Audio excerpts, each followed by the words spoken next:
Ini adalah manusia paling pelit di tata surya. Hanya karena istrinya dengan ringan menyentuh anjing tetangga.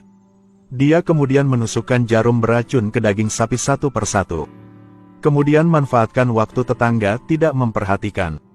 Beri makan daging sapi anjing dengan diam-diam. Dia cemburu pada seekor anjing. Ternyata setelah kaki Angel cacat, dia langsung curiga istrinya berselingkuh.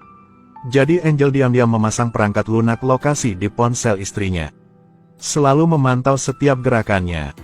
Suatu hari Angel mendengar percakapan antara Vane dan sahabatnya. Dua orang berbicara tentang obat penghilang rasa sakit. Teman dekatnya menyarankan Vane untuk segera meninggalkan Angel. Hal ini membuat Angel yang sadar diri akan bahaya. Jadi setelah Vane pulang kerja di malam hari, Angel secara khusus menyiapkan makan malam romantis. Dia meninjau tindakannya baru-baru ini. Terima kasih banyak atas semua yang istri lakukan untuknya. Melihat perubahan Angel, Vane terasa begitu menyenangkan. Namun pada saat Angel sudah mandi, ponsel Vane tiba-tiba menerima pesan. Kamar sebelah juga mentransmisikan bel yang sama. Ketika Vane mengikuti suara itu ke dalam ruangan, segera mengetahui bahwa suami saya memperhatikannya. Vane merasa takut dan marah. Dia pasti mengemasi barang bawaannya dan segera meninggalkan tempat ini. Angel, setelah keluar dari kamar mandi, melihat komputer dihidupkan dan mengerti segalanya. Dia tahu bahwa kepergian istrinya adalah ciptaannya sendiri. Jadi juga tidak pergi mencari Vane. Setengah tahun kemudian, Angel tidak bisa menahan nostalgia. Cari tahu di mana Vane bekerja. Tidak berharap melihatnya bersenang-senang dengan pria lain. Buat dia merasa lebih marah itu. Pria ini juga merupakan sopir ambulans yang membuatnya lumpuh. Angel membuntuti mereka ke toko ibu dan bayi. Ternyata Vane sedang hamil sekarang. Lihat penampilan emosional keduanya. Angel sangat marah. Konspirasi yang mengerikan berangsur-angsur tumbuh di dalam hatinya. Keesokan harinya, Angel pergi ke rumah sakit. Berkat hubungannya, sejumlah besar jarum suntik anestesi diperoleh. Kemudian berjaga-jaga di tempat Vane akan lewat setelah bekerja. Menunggu penampilannya. Saat ini, hidup Vane penuh dengan kebahagiaan. Dia sama sekali tidak ingin berurusan dengan pria kotor ini. Angel langsung mengaktifkan mode tragis untuk menyelamatkan simpatinya. Ditambah lagi, Vane belum membawa paspornya. Itu sebabnya Vane ditipu oleh Angel untuk kembali rumah. Angel berbohong bahwa paspornya ada di ruangan lain. Tanpa diduga Vane baru saja pergi. Dia segera mengambil jarum suntik anestesi dari bawah meja. Ketika Vane membungkuk untuk menemukan paspornya di laci, Angel menusuk jarum suntik langsung ke pantatnya. Ketika Vane bangun, menemukan diriku terikat di tempat tidur. Vane panik ketakutan. Agar tidak menarik perhatian tetangga, Angel menyalakan musik dengan volume paling keras. Lalu mengeluarkan ponsel Vane dari sakunya. Kirim pesan perpisahan ke pacarnya saat ini, Ricardo. Kemudian membuang telepon di selokan. Saat Angel pulang, Vane tidak lagi memiliki kekuatan untuk berjuang. Jadi Angel melepas handuk dari mulutnya.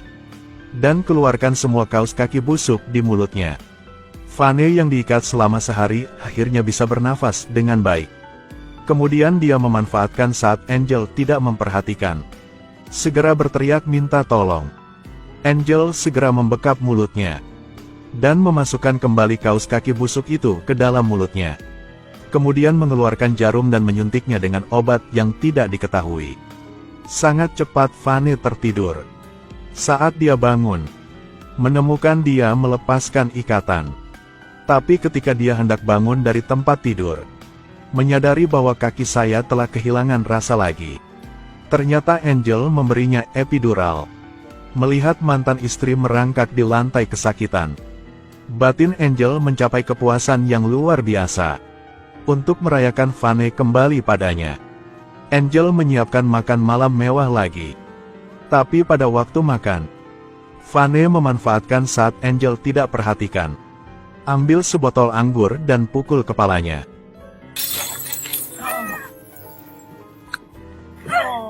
Bantu aku. Selamatkan aku. Ada siapa di sini, Gak? Bantu aku. Seseorang tolong selamatkan aku.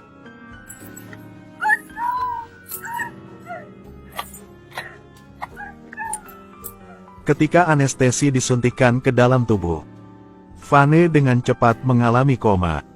Tetapi pada saat ini bel pintu tiba-tiba berbunyi.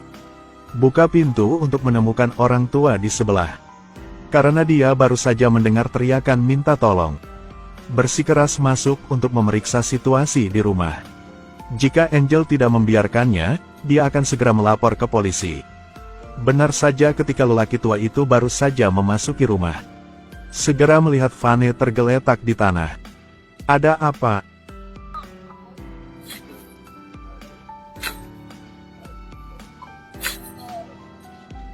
Kemudian Angel memanggil bos gangster itu.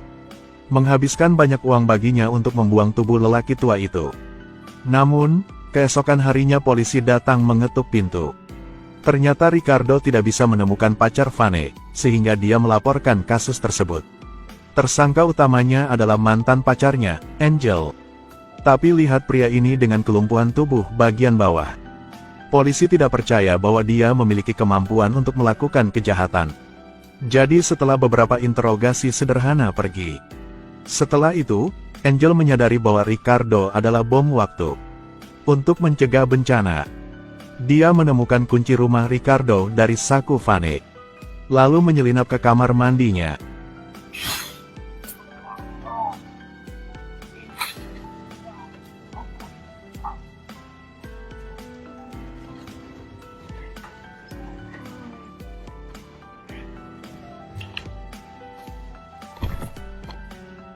Tunggu sampai Ricardo kehilangan kesadaran. Angel memberinya obat yang tidak diketahui. Kemudian tuangkan lagi ke dalam sebotol anggur putih. Menyamar sebagai bunuh diri. Karena Vane berhenti melawan, Angel kemudian melepas semua ikatan di tubuhnya. Dan belikan dia kursi roda. Sama seperti itu, seseorang yang damai diubah menjadi lumpuh olehnya. Untuk menghindari kendali Angel, Vane hanya bisa berpura-pura menurut. Kemudian ketika dia tidak memperhatikan, diam-diam menyembunyikan pisau kecil. Di malam hari saat Angel keluar untuk membeli barang, Vane segera mengeluarkan pisau dan memotong talinya. Kemudian buka pintu dengan obeng. Dia mengerahkan seluruh kekuatannya untuk akhirnya keluar dari neraka ini. Tapi saat dia sedang menunggu lift, lagi ketemu Angel yang pulang. Vane panik dan dengan cepat merangkak ke bawah. Angel pun melompat dari kursi roda untuk mengejar. Lepaskan aku.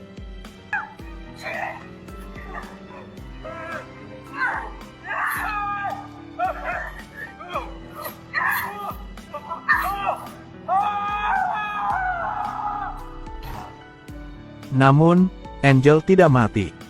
Hanya berubah dari hemiplegia menjadi kelumpuhan seluruh tubuh. Yang kejutkan dia lebih dari, Vane tiba-tiba berinisiatif untuk meminta menjadi walinya. Untuk selanjutnya, aku akan menjagamu.